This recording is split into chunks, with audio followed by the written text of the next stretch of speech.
కేదారేశ్వర స్వామి వ్రత కథ ప్రారంభ. స్వామివారి యొక్క కథ ప్రారంభం. ఈ నైమిషారణ్యమున మహర్షులందరూ కూడా కలిసి కూర్చొని లోకోపకారం కోసం అనేకమైనటువంటి కార్యక్రమాలు చేపట్టారు. అందులో భాగంగా మహర్షులు సూత మహర్షిని అడిగారు, అయ్యా, పార్వతీ పరమేశ్వరుడు అర్ధనారీశ్వరుడని ఎందుకంటారు?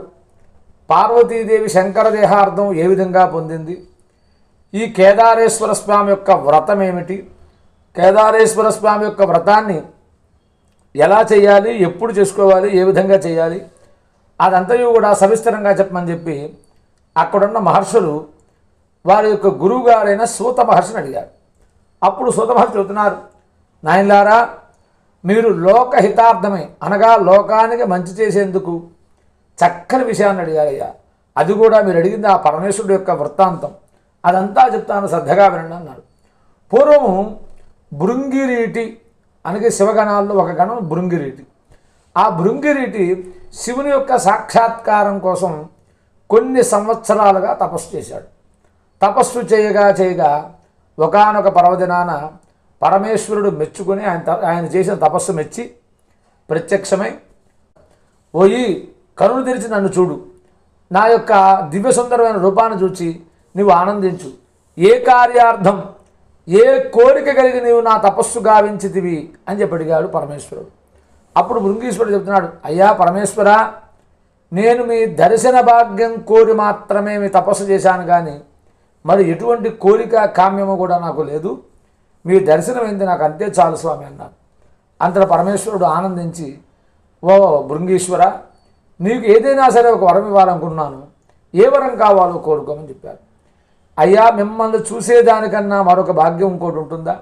మిమ్మల్ని సేవించుకునే యోగ్యత, మిమ్మల్ని నిత్యము దర్శించే భాగ్యాన్ని నాకు ప్రసాదించండి అని చెప్పి ఆ యొక్క భృంగీశ్వరుడు పరమేశ్వరుడు నమస్కారం చేశాడు. పరమేశ్వరుడు తథాస్తుని దీవించి ఆయన తనతో పాటు ఆ యొక్క భృంగీశ్వరుణ్ణి కైలాసం తీసుకువెళ్ళాడు. కైలాసం వెళ్ళింది మొదలు కూడా ఆ భృంగీశ్వరుడు నిత్యము పరమేశ్వరునికి మాత్రమే ప్రదక్షిణ చేయటం, శివధ్యానం మాత్రమే చేయడం, పరమేశ్వర ఆరాధన మాత్రమే చేస్తున్నాడు. అమ్మవారిని కానీ వేరొక దేవతారాధన కానీ చేయడం లేదు. బాగా గమనించినటువంటి పార్వతీదేవి ఒకానొక రోజు ఆ యొక్క పరమేశ్వరుడు ఏకాంతంగా ఉన్న సందర్భంలో ఆమె అక్కడికి వెళ్ళి, ఓ పరమేశ్వర, నా మనస్సులో కొంత సందిగ్ధ కొన్ని ఆలోచనలు ఉన్నాయి కనుక అవి మీరు నివృత్తి చేయాలి అని చెప్పి ఆ యొక్క పార్వతీదేవి పరమేశ్వరుని అడుగుతుంది. పరమేశ్వరుడు, ఓ దేవి, ఏమిటమ్మా నీ యొక్క మదిలో ఉన్నటువంటి కోరిక ఏమిటి, ఏమిటి ఆలోచన అన్నాడు. అయ్యా, ముల్లోకాల్లో దేవతలు, భూలోకంలో మానవులు, గంధర్వులు అందరూ కూడా మన ఇరువురిని కూడా పూజిస్తారే, ఆది దంపతులను పూజిస్తుంటారు. కానీ ఈ యొక్క భృంగీశ్వరుడు మీ భక్తుడు మిమ్మల్ని మాత్రమే పూజన చేస్తున్నాడు, మీ నామస్మరణ చేస్తున్నాడు, నన్ను విస్మరించాడు, ఏమిటి విశేషం అన్నాడు. ఓ దేవి, అతనికి ముక్తి ఉంటే చాలు, అతనికి ఐహిక సుఖాల మీద కోరిక లేదు కనుక వేరే దేవతారాధన చేయడం లేదు, ముక్తి కోసం నన్ను మాత్రమే పూజిస్తున్నాడు అన్నారు. వెంటనే పార్వతీదేవి, పరమేశ్వర, ఇంతకాలం అతనికి ఆహార పానీయాలు లేకుండా కొన్ని సంవత్సరాల పాటు మీ యొక్క తపస్సు చేశాడు కదా, అతనికి శక్తిని ప్రసాదించింది ఎవరు? మీ యొక్క తపస్సు చేసే శక్తిని నేనే శక్తిగా మారి అతనిలోకి ఆహార శక్తిగా వెళ్ళి అతని అన్ని సంవత్సరాలు నిద్రాహారాలు లేకుండా తపస్సు చేసే శక్తిని ప్రసాదించాను. ఇటువంటి కైలాసం వచ్చి మా నిరువురిని కూడా విడదీసినట్టుగా ఇతను పూజించడం, మిమ్మల్ని మాత్రమే అర్చించడం, మీ నామస్మరణ చేయడం నేను ఒప్పుకోలేకపోతున్నాను, నా మనసు అంగీకరించట్లేదు కనుక నాకు దీనికి ఒక పరిష్కారం కావాలి.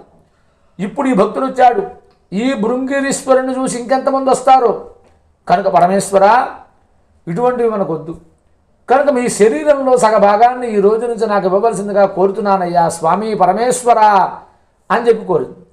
ఎలా అడుగుతుందంటే, అయ్యా, ఇకపై మీరు వేరు నేను వేరుగా కాకుండా అర్ధనారీశ్వర తత్వంలో మీ శరీరంలో ఎడమ భాగాన్ని నాకు, నా శరీరంలో కుడి భాగాన్ని మీకు కూడా ఐక్యం చేసి అర్ధనారీశ్వర స్వరూపంగా అర్ధనారీశ్వరగా మీరు కొలువు తీరాలి స్వామి అని చెప్పి పార్వతీదేవి కోరుతుంది.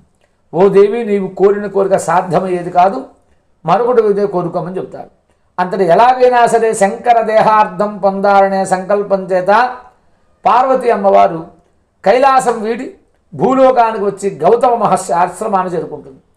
ఆ గౌతమ ఋషి అమ్మవారిని చూసి నమస్కారం చేసుకుని పాదాభివందనం చేసి, అమ్మా మీ రాకతో మా యొక్క నైమిషారణ్యమంతా కూడా పావనమైంది తల్లి, ఏ దైవ కార్యార్థం ఈ యొక్క భూలోకానికి వచ్చారమ్మా అని అడుగుతారు. ఓ గౌతమ ఋషి, నేను శంకర దేహార్థం పొందేందుకు 21 సంవత్సరముల పాటు కార్తీక మాసం నాడు కేదారేశ్వర స్వామి యొక్క వ్రతాన్ని సోమవారం నాడు కానీ, పౌర్ణమి నాడు కానీ, అమావాస్య నాడు కానీ, మాస శివరాత్రి నాడు కానీ ఈ యొక్క వ్రతాన్ని చేయబోతున్నాను. కనుక నా చేత నీవు 21 సంవత్సరాలు కూడా పురోహితునిగా బ్రహ్మగా నీవు ఉండి ఆ యొక్క కేదారేశ్వర స్వామి యొక్క వ్రతాన్ని దగ్గరుండి జరిపించమని చెప్పి పార్వతీదేవి గౌతమ ఋషికి ఆజ్ఞాపిస్తుంది. పార్వతీదేవి భూలోకంలో ఉన్న అన్ని పట్టణాలు, అన్ని పుణ్యక్షేత్రాలు, శివక్షేత్రాలు, పుణ్యనదిలో స్నానమాచరించి ఆ మట్టి తీసుకొచ్చి శివలింగాన్ని తయారు చేసి అరణ్యంలో మర్రి చెట్టు త్వరలో శివలింగాన్ని ప్రతిష్టాపన చేసి కలశం ఏర్పాటు చేసుకుని కార్తీక మాసం సోమవారం నాడు స్వామివారిని శివుడిగా కాకుండా కేదారేశ్వరుడిగా స్వామివారిని పూజిస్తూ పరమేశ్వరుని ఇలా సంకల్పం చేసుకుంది, అయ్యా ఈ యొక్క కేదారేశ్వర స్వామి యొక్క వ్రతం చేయడం ద్వారా మీ శంకర దేహార్థం పొందేందుకు యొక్క వ్రతం చేస్తున్నాను అని చెప్పి ప్రమాణం చేసుకుని నారచీర ధరించి చెట్ల నార ద్వారా వచ్చిన ఆ నారతో 21 పోగులు 21 ముళ్ళు వేసి 21 బంధనాలుగా రక్షాబంధనాలు తయారు చేసుకుని ప్రతి ముడిలో కూడా పరమేశ్వరుని ఆవాహన చేసి కేదారేశ్వరుని శివలింగానికి అభిషేకం గావించి పంచామృతాలు అభిషేకం చేయించి అరణ్యంలో లభించినటువంటి పత్రికలు అనగా మర్రి ఊడలు, మర్రికాయలు, మర్రి ఆకులు, రావి ఊడలు, రావికాయలు, రావి ఆకులు, ఖర్జూరములు, క్రముకములు, పసుపు కొమ్ములు, నారీకేలాదులు, నాగవల్లి పత్రములు, అనేక చూతపత్రములు అన్నీ కూడా 21 రకముల పత్రికలు తీసుకుని 21 పళ్ళు తీసుకుని 21 పిండి వంటలు తయారు చేసి ఆ యొక్క స్వామివారికి 21 ఈ యొక్కవన్నీ కూడా ఏర్పాటు చేసుకుని వాయనదానంగా సమర్పించి స్వామివారిని యథాశక్తిగా పూజించుకొని ఆ కార్తీక మాసంలో సంభవించే ప్రతి సోమవారం నాడు స్వామివారిని కేదారేశ్వరుడిగా పూజిస్తూ నిత్యము శివునికి అభిషేకం చేస్తూ మరలా కార్తీక మాసం వచ్చేదాకా శివుని గురించి తపస్సు చేస్తూ 21 సంవత్సరాలు పూర్తి చేసి ఆ యొక్క అమ్మవారు 21 బ్రాహ్మణోత్తములను 21 బ్రాహ్మణ స్త్రీలను 21 శివలింగములను ఏర్పాటు చేసి 21 హోమగుండాలు ఏర్పాటు చేసి వాటన్నిటికి కూడా శివలింగాలకు పంచామృత మహన్యాస రుద్రాభిషేకాదులు జరిపి హోమగుండాలు రుద్రహోమాదులు జరిపి పూర్ణాహుతి చేసి కేదారేశ్వర స్వామి యొక్క వ్రతాన్ని తీసుకుని 21 బ్రాహ్మణ దంపతులకు యథాశక్తిగా 21 చొప్పున 21 రకముల పిండి వంటలు ఒక్కొక్కటి 21 చొప్పున వారందరికీ కూడా వాయనదానం ఇచ్చి స్వామివారి యొక్క రక్షాబంధనాన్ని ధరించి శివ సాక్షాత్కారం కోసం అమ్మవారు తపస్సు గావిస్తుంది. అంతటా ఆమె చేసిన ఆ యొక్క తపస్సును మెచ్చిని పరమేశ్వరుడు భూలోకానికి వచ్చాడు. పార్వతీదేవి ముందు ప్రత్యక్షమే, ఓ దేవి ఏ కోరిక కలిగి నీవు యొక్క వ్రతం చేశావు, నీ కామ్యం నెరవేరుగాక అని ఆ యొక్క స్వామివారు దీవిస్తారు. అమ్మవారు ఆమె ఇచ్చిన ఆమె కోరిన కోరిక పరమేశ్వరుడు అలా దీవించడానికి పార్వతి అమ్మవారు ఆమె కోరిన కోరిక తీరిందనే ఆనందంలో, పరమేశ్వర మీ శరీరంలో సగభాగాన్ని కోరి యొక్క వ్రతం చేశాను అని చెబుతాడు. తథాస్తుని వరమిచ్చి పరమేశ్వరుడు తన యొక్క ఎడమ భాగాన్ని అమ్మవారికి, అమ్మవారిలో కుడి భాగాన్ని అయ్యవారికి కూడా ఇచ్చి ఇద్దరు ఒకరి శరీరంలో ఒకరు ఐక్యమై అర్ధనారీశ్వరుడిగా అమ్మవారు, అర్ధనారీశ్వరిగా అమ్మవారు, అర్ధనారీశ్వరుడిగా అయ్యవారు కూడా కొలువు తీరి కైలాసం వెళ్ళారు. గౌతమ మహర్షి అమ్మవారు చెప్పింది, ఎవరైతే ఈ యొక్క కేదారేశ్వర స్వామి యొక్క వ్రతాన్ని చేస్తుంటారో గౌతమ మహర్షి వారికి జీవితాంతం వంశపారపర్యంగా ఐశ్వర్య ప్రాప్తి, ధన ప్రాప్తి, అనేక విధాలా కూడా సుఖ సౌఖ్యాలు కలిగి పరమున కైలాస ప్రాప్తి, శివ సాన్నిధ్యం చేరుకుంటారు అని చెప్పారు. ఆ మాట విన్న గౌతమ ఋషి అందరి చేత, ఋషులు ఆ యొక్క నైమిషారణ్యంలో ఉన్న ఋషుల చేత, ఋషిపత్నుల చేత, అనేకమైన జనుల చేత వ్రతం చేయించుకుంటూ కాశీపట్నానికి వచ్చి ఒక పుణ్యవతి భాగ్యవతి వారి గృహం దగ్గరికి వచ్చారు. వాళ్ళిద్దరిని చూసి, అమ్మాయిలారా రాబోయేది కార్తీక మాసం, ఆ సమయంలో సోమవారం నాడు కేదారేశ్వర స్వామి యొక్క వ్రతం చేసుకోండి, మీ కష్టము, మీ దుఃఖము, మీ దరిద్రమంతా తొలగి సుఖశాంతులు కలుగుతాయి అని చెప్పాడు స్వామివారు. వెంటనే పుణ్యవతి భాగ్యవతి తప్పకుండా వ్రతం చేసుకుంటామన్నారు. కార్తీక మాసం ఆసన్నమైంది. ఆ యొక్క గౌతమ మహర్షి ఆశ్రమానికి వెళ్ళి వ్రత విధానం కనుక్కొని వ్రతాన్ని చేసుకుని కథ విని తీర్థము ప్రసాదము స్వీకరించి వాయనదానాలన్నీ ఇచ్చి రక్షాబంధనాలు ధరించి ఇల్లు ఆలస్యంగా చేరుకుంటారు పుణ్యవతి భాగ్యవతి. తండ్రి అడుగుతున్నారు, అమ్మాయిలారా పొద్దుననగా నాకు చెప్పకుండా వెళ్ళారు, ఎక్కడికి వెళ్ళారమ్మా ఏం చేస్తున్నారు అన్నారు. అయ్యా, మీ ఆజ్ఞ లేకుండా, మీ అనుమతి లేకుండా ఒక గురువుగారు చెప్పినటువంటి కేదారేశ్వర స్వామి యొక్క వ్రతాన్ని ఆచరించి ఆ రక్షాబంధనాన్ని ధరించి ఆ తీర్థప్రసాదాలు స్వీకరించి వస్తున్నాం తండ్రి గారు అని చెప్పారు. నా అనుమతి లేకుండా వ్రతం చేస్తారా అని చెప్పి రక్షాబంధనాలు తెంపి పడవేస్తాడు. అంతే శివగణాలన్నీ కూడా ఒక్కసారిగా విరుచుకుపడి వీరికి దారుణమైన దుఃఖాలు కలుగాక అని శపించి వేశారు. వ్యాపారంలో నష్టం సంభవించింది, అనేకమైన అనారోగ్యాలు సంభవించినాయి. గ్రామస్తులందరూ కూడా గ్రామం నుండి బహిష్కరించారు. అలా కఠినమైన దుఃఖం అనిపిస్తూ కాలం గడుపుతుండేసరికి ఒకరోజు పుణ్యవతి భాగ్యవతి ఇలా అనుకుంటున్నారు, వచ్చేది కార్తీక మాసం. గత సంవత్సరం కార్తీక మాసం నాడు తండ్రి గారు కేదారేశ్వర స్వామి యొక్క వ్రత బంధనాలు తెంపి పడవేశారు. ఆ వ్రతమంతా కూడా ఆ తోరంలోనే ఉంటుంది కనుక ఆ తోర మహత్యం తండ్రి గారికి తెలియక ఆ తోరాన్ని తెంపి పడేశారు. అది తెంపిన నాటి నుండే మన కష్టాలు ప్రారంభమైనాయి. కనుక తండ్రి గారి ఆ యొక్క వ్రతాన్ని చేయించి తోరాన్ని ధరింప చేద్దామని చెప్పి తండ్రి గారు వాళ్ళిద్దరూ కూడా కూర్చొని కార్తీక మాసం సోమవారం నాడు ఆ యొక్క కేదారేశ్వర స్వామి యొక్క వ్రతాన్ని యథాశక్తిగా చేసుకుని ఆయా స్వామివారికి క్షమాపణ చెప్పుకొని తీర్థప్రసాదాలు స్వీకరించి రక్షాబంధనం ధరించి దేవాదిదేవ పరమేశ్వర, అజ్ఞానముతో చేసిన అపరాధాన్ని క్షమించిన ఆయన అని చెప్పి ఆ తోరాలు జాగ్రత్తగా దాచిపెట్టుకొని నిత్యము కూడా పూజలు చేసుకుంటూ బతికున్నంతకాలం కూడా సుఖంగా జీవిస్తూ ఉన్నారు. కొద్ది రోజులకు బాగా ఐశ్వర్యం కలుగుతుంది వాళ్ళకి. పక్క దేశాల్లో ఉన్న రాజులు వచ్చి ఆ పుణ్యవతిని భాగ్యవతిని కూడా వివాహం చేసుకుని వారి ఇళ్ళకి తీసుకెళ్తారు. వివాహమైంది మరుక్షణం నుంచి కూడా నిత్యము శివారాధన చేస్తూ కొంతకాలం గడుపుతారు పుణ్యవతి భాగ్యవతి.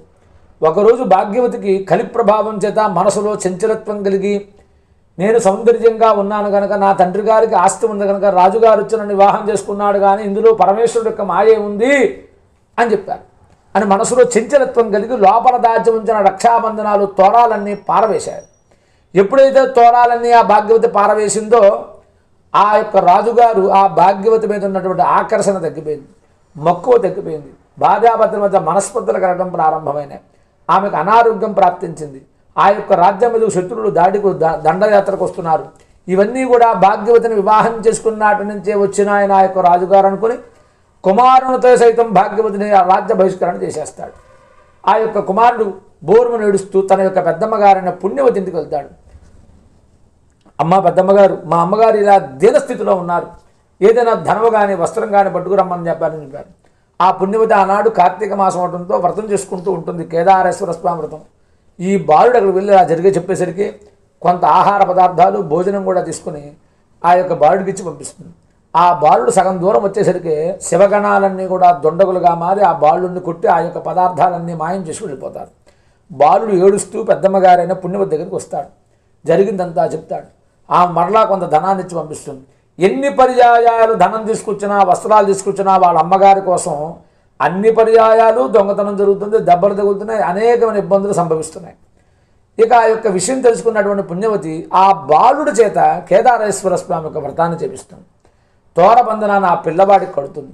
తాను కూడా కొంత పదార్థాలు సైనికులను తీసుకొని కొంత దూరం వచ్చేసరికి ఎక్కడైతే బాలుడిని కొట్టి ఆహార పదార్థాలు మాయమైనాయో అక్కడే చెట్టు మీద వేళ్లాడుతుండడం చూచి అవన్నీ తీసుకుని భాగ్యవతి దగ్గరికి వచ్చి భాగ్యవతిని మందలించి ఆమె చేత ఆ యొక్క అరణ్యంలోనే కేదారేశ్వర స్వామి యొక్క వ్రతాన్ని చేయించి స్వామివారి క్షమాపణ చెప్పించి ఆ బాలుణ్ణి ఆ యొక్క చెల్లెలైన భాగ్యవతిని తీసుకుని భాగ్యవతి భర్త అయిన ఆయన రాజ్యానికి వచ్చి ఆయన రాజుగారికి కూడా ఈమె గురించి చెప్పి వారిద్దరి మధ్య కూడా సయోధ్య కుదిర్చి ఇద్దరికి కూడా చక్కగా మరలా ఆ యొక్క రాజుగారు కూడా ఈమె రావటమే ఆలస్యం అన్నట్టుగా భాగ్యవతిని ఎప్పుడైతే ఆ యొక్క వ్రతం చేసిందో భర్త మనసులో ఆమె మీద మనస్సు మరలా ప్రేమ అనుభవాలుగా ఏర్పడినాయి.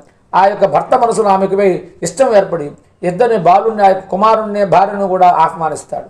ఆనాటి నుండి ఆ యొక్క పుణ్యవతి భాగ్యవతి కూడా బ్రతికి ఉన్నంతకాలం కూడా ప్రతి కార్తీక మాసమందు కూడా ఏదో ఒక సోమవారం నాడు కానీ, అవకాశం లేనప్పుడు పౌర్ణమి నాడు కానీ, మాస శివరాత్రి నాడు కానీ, అమావాస్య నాడు కానీ ఈ యొక్క వ్రతాన్ని చేసుకుంటూ సుఖంగా జీవించి అంచమున కైలాస ప్రాప్తి పొందారు. స్కాంద పురాణేన శ్రీ కేదారేశ్వర స్వామి వ్రతకథా సమాప్త.